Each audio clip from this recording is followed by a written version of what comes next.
Who says you can't go home again?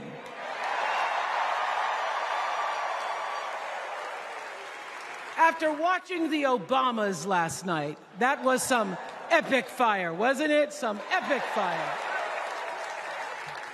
We're now so fired up, we can't wait to leave here and do something.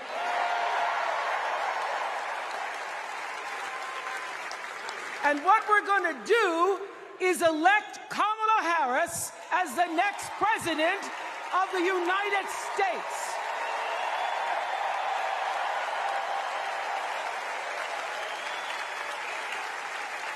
I am so honored to have been asked to speak on tonight's theme about what matters most to me, to you, and all of us Americans: freedom. There are people who want you to see our country as a nation of us against them, people who want to scare you, who want to rule you, people who'd have you believe that books are dangerous and assault rifles are safe, that there's a right way to worship and a wrong way to love, people who seek first to divide and then to conquer. But here's the thing. When we stand together, it is impossible to conquer us.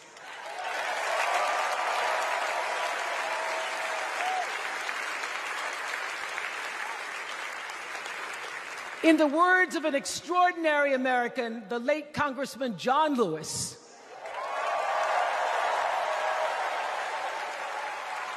he said, no matter what ship our ancestors arrived on, we are all in the same boat now. Congressman Lewis knew very well how far this country has come because he was one of the brilliant Americans who helped to get us where we are. But he also knew that the work is not done.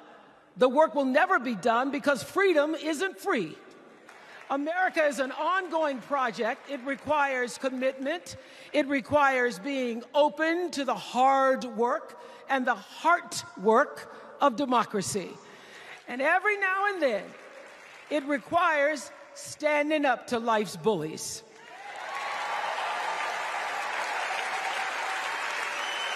I know this. I've lived in Mississippi, in Tennessee, in Wisconsin, Maryland, Indiana, Florida, Hawaii, Colorado, California, and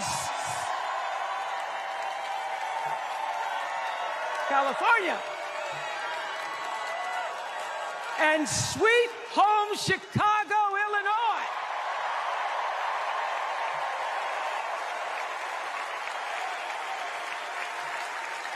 I have actually traveled this country from the redwood forests, love those redwoods, to the Gulf Stream waters. I've seen racism and sexism and income inequality and division. I've not only seen it, at times I've been on the receiving end of it. But more often than not, what I've witnessed and experienced are human beings, both conservative and liberal, who may not agree with each other, but who'd still help you in a heartbeat if you were in trouble. These are the people who make me proud to say that I am an American.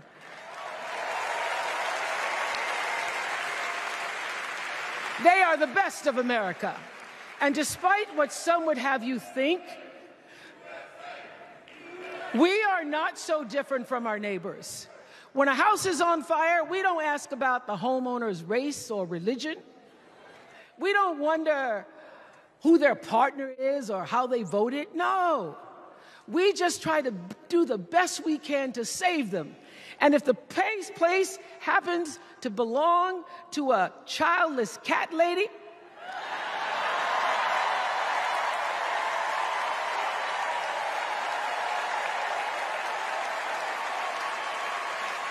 well, we try to get that cat out too.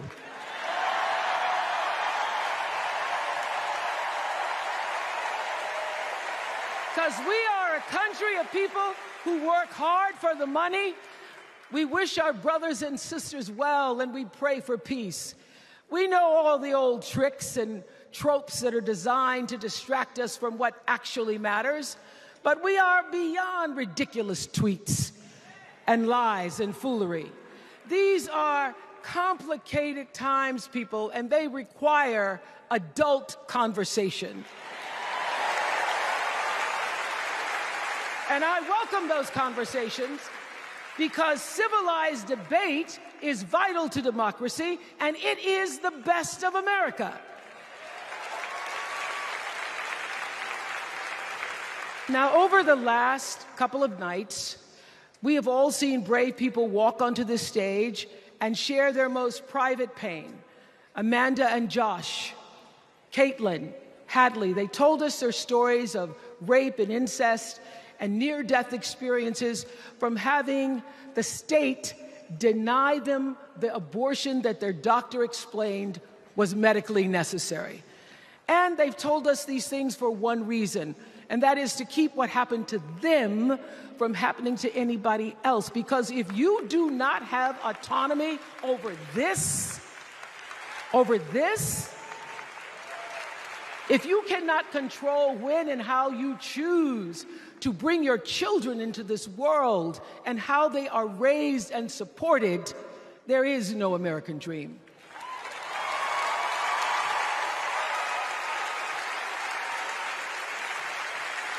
The women and men who are battling to keep us from going back to a time of desperation and shame and stone cold fear, they are the new freedom fighters. And make no mistake, they are the best of America.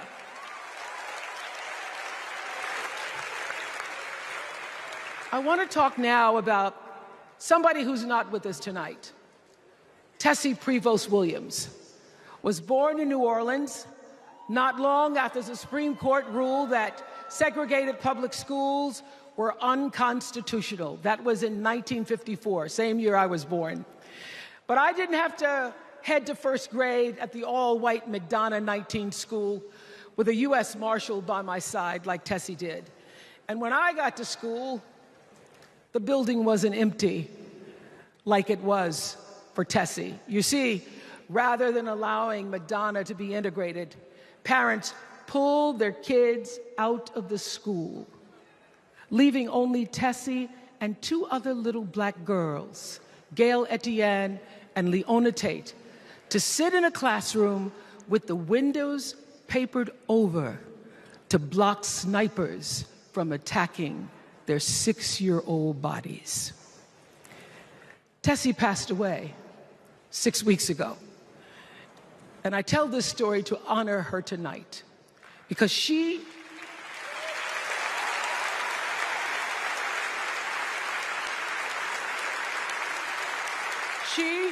like Ruby Bridges and her friends, Leona and Gail, the New Orleans Four they were called. They broke barriers and they paid dearly for it. But it was the grace and guts and courage of women like Tessie Prevost Williams that paved the way for another young girl who 9 years later became part of the second class to integrate the public schools in Berkeley, California. And it seems to me that at school and at home, somebody did a beautiful job of showing this young girl how to challenge the people at the top and empower the people at the bottom. They showed her how to look at the world and see not just what is, but what can be. They instilled in her a passion for justice and freedom and the glorious fighting spirit necessary to pursue that passion. And soon, and very soon,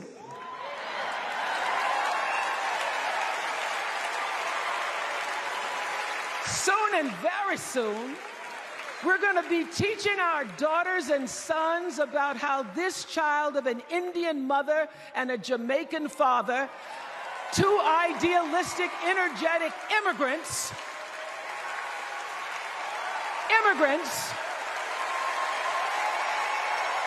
this child grew up to become the 47th President of the United States. That is the best of America.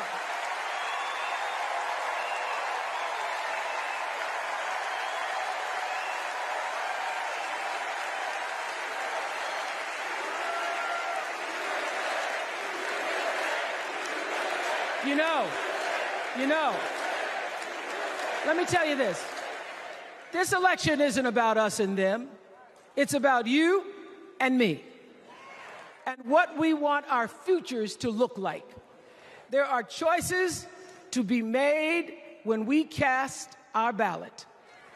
Now, there's a certain candidate that says if we just go to the polls this one time, that we'll never have to do it again. Well, you know what? You're looking at a registered independent who's proud to vote again and again and again because I'm an American and that's what Americans do. Voting is the best of America. And I have always, since I was eligible to vote, I've always voted my values. And that is what is needed in this election now more than ever. So I'm calling on all you independents and all you undecideds. You know this is true. You know I'm telling you the truth, that values and character matter most of all. In leadership and in life. And more than anything, you know this is true, that decency and respect are on the ballot in 2024.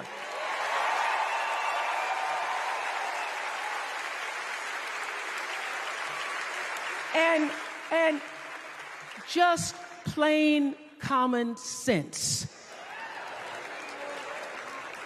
Common sense tells you that Kamala Harris and Tim Walz can give us decency and respect. They're the ones that give it to us. So, we are Americans. We are Americans. Let us choose loyalty to the Constitution over loyalty to any individual. Because that's the best of America. And let us choose optimism over cynicism, because that's the best of America. And let us choose inclusion over retribution. Let us choose common sense over nonsense.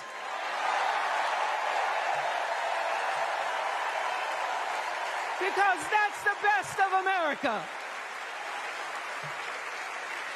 And let us choose the sweet promise of tomorrow over the bitter return to yesterday. We won't go back. We won't be set back, pushed back, bullied back, kicked back. We're not going back.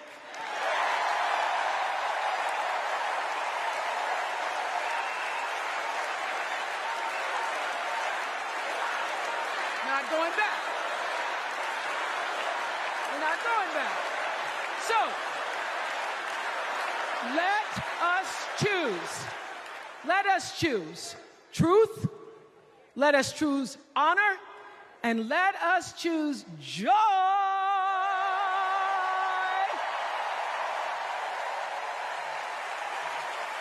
Because that's the best of America. But more than anything else, let us choose freedom. Why? Because that's the best of America. We're all Americans, and together, let's all choose Kamala Harris.